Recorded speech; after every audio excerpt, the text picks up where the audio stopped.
पूर्वी लद्दाख में हम मौजूद हैं, जहां पर भारत और चीन के बीच लगातार कई महीनों से तनाव कायम है। यहां पर देखिए तापमान गिरना शुरू हो चुका है। -19 डिग्री सुबह के 9 बजे यहां का तापमान है।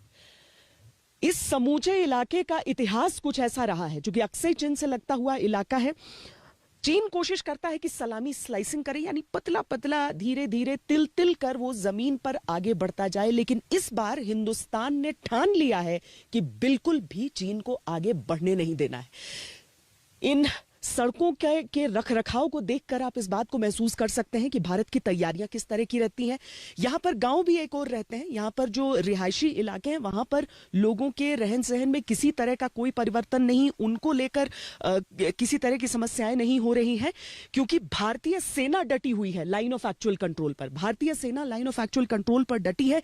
यहां से लेके आगे साउथ पेंगोंग तक का पूरा सफर हम आपको दिखाएंगे, और वहां तक आप देखेंगे कि हिंदुस्तान किस तरीके से चीन को गीदड़ भभकिया दे दे, लेकिन हिंदुस्तान रुकने वाला नहीं है। ईस्टर्न लद्दाख की जो समूचा सड़क का जो रास्ता है, उस पर आप निर्माण जगह जगह पर देखते रहेंगे। और सिर्फ निर्माण नहीं होता है, बल्कि चूंकि पहाड़ों के कुछ हिस्से अगर मान लीजिए गिरकर सड़क पर आते हैं, उस वजह से सड़कों को चालू भी रखना होता है, और सड़कों की मरम्मत का काम भी जरूरी है, क्योंकि यहां से सेना के वाहनों को आगे गुजरना होता है। अब चीन कहता है कि भाई आप यहां पर निर्माण का काम न करें, लेकिन यह हिंदुस्तान की जमीन है। सिर्फ इतना ही नहीं, आगे आगे तक जहां पर चीन की गंदी निगाहें भी पड़ती हैं, वहां तक भारत पीछे हटता नहीं है, बल्कि इसी तरीके से हिंदुस्तान के जांबाज हजारों फीट की ऊंचाई पर माइनस के तापमान में दिन रात एक करके ये जो कनेक्टिविटी है, यानी जुड़ाव है बाकी हिस्सों से, उसे किसी भी तरीके से कम नहीं होने देना चाहते, बल्कि बढ़ाना ही चाहते हैं।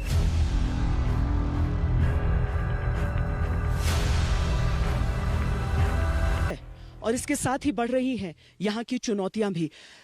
इस तरह के एवलांच प्रोन एरियाज जहां पर हिमस्खलन आते हैं, वहां पर ऊंची पहाड़ियों पर भारतीय सेना ने अपना कब्जा लगातार बनाया हुआ है, नियंत्रण बनाकर रखा है।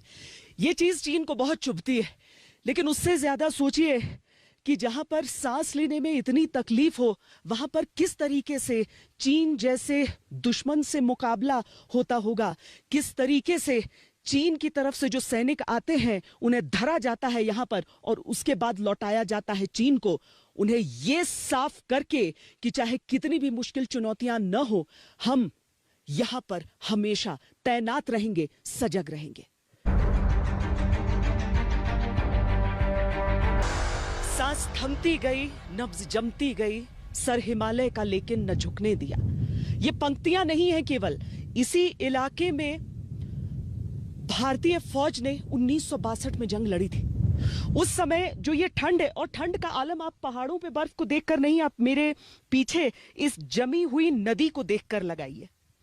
इसका कतरा कतरा जम चुका है पूरी तरीके से। जिस तरीके से इसने बहना शुरू किया होगा, समझ लीजिए। और ये जनवरी का जो महीना होता है, वो सबसे ठंडा होता है यहां पर लद्दाख में। इस माहौल में हमारे सैनिक LAC पर लगातार तैनात हैं। चीन ने 10,000 सैनिक अपने पीछे हटा लिए हैं, लेकिन ऐसी जमी हुई नदियों झीलों के इर्द गिर्द भारतीय सेना की पूरी तैनाती हमेशा रहती है। ये समूचे ईस्टर्न लद्दाख का आलम हम आपको दिखा रहे हैं, जहां पर कई बार सियासत में भी उलझकर यह कहा जाता है कि दुश्मन आगे बढ़ आया है।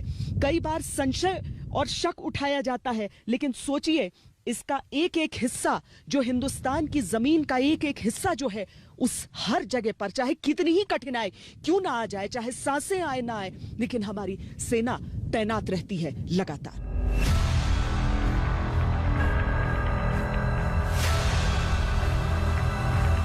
पूर्वी लद्दाख को दिखाते हुए हम अब पहुंचे हैं पेंगोंग सो, यानी कि दुनिया का सबसे ऊंचाई पर स्थित खारे पानी का झील, जहां पर चीन की गंदी निगाहें हमेशा लगी रहती हैं। अब देखिए, इस समय जो पेंगोंग सो झील है, 14,000 फीट से ज्यादा की ऊंचाई पर स्थित, वो पूरी तरीके से जम चुका है।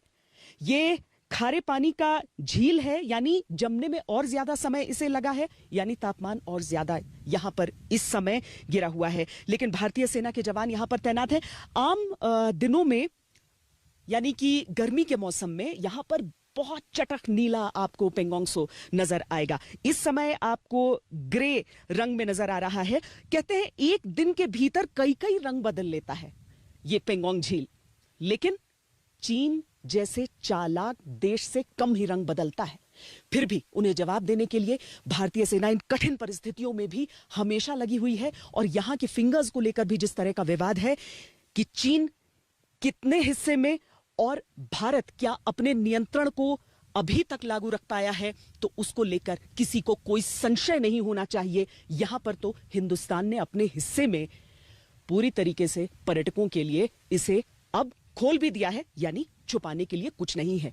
जो देश छुपा रहा है यानी चीन, शायद जवाब उससे मांगना चाहिए। कैमरा पर्सन सैयद मोहसिन और हितेश कुमार के साथ श्वेता सिंह, लद्दाख। नमस्कार, मैं हूं अंजना ओम कश्यप। हमें उम्मीद है ये वीडियो आपको पसंद आया होगा। लेटेस्ट खबरों के लिए यूं ही देखते रहिए आज तक, और इस वीडियो के पसंद आने पर लाइक, शेयर एंड सब्सक्राइब करना ना भूलें।